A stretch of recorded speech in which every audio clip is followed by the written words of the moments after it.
I'm always trying to find new ways to make robotic moves, and I know I'll use a lot of synchronous motors and servos.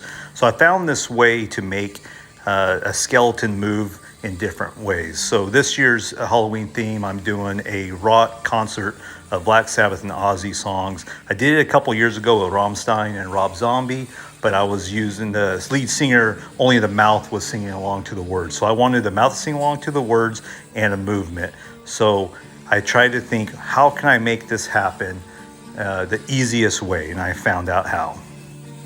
So with my Spider Queen build that I was using with the arms, I was using a computer program that you'd have to program the servos to move a certain distance, and you'd have to do a mouse click and everything. I did a video on how I did the Spider Queen movement, and it just was way too much work. So I bought these Pico servos, and you get these from Fright Props, and these are amazing. It saves so much time, and you can make whole robotic movements with using a couple of these. Even one, just one, and I have 3 of them on this build, but even one, these are amazing. So this Pico servo, how it acts is you have 4 servos that you can hook it up to, and each one you program. Now, I'll have the link in the description of some videos of Fright Props to show you how that you program this Pico servo. But basically what you do is you select the servo you want, and then you hit record button, and then you can move it left or right, and it'll move the servo the distance that you want.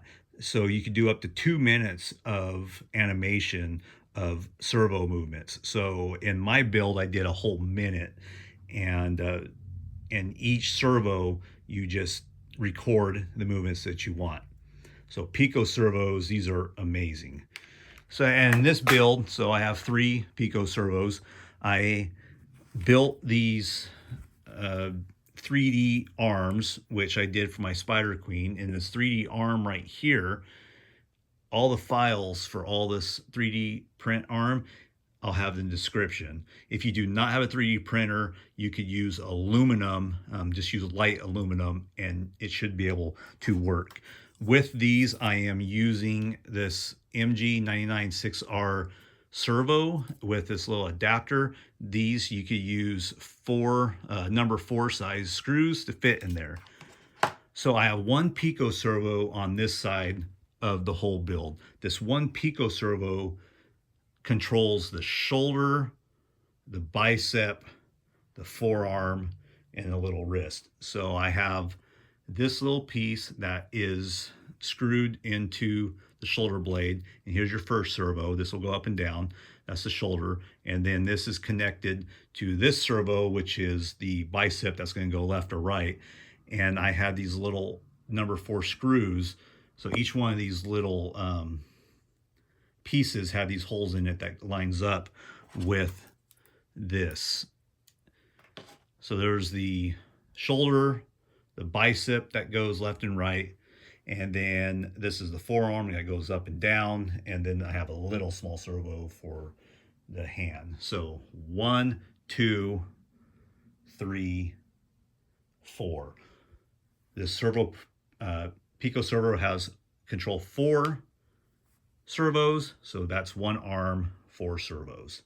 My next Pico servo is in the back, and I'm using it for this head movement that goes left, right, up, and down. So that's 2 servos I'm using in this Pico servo.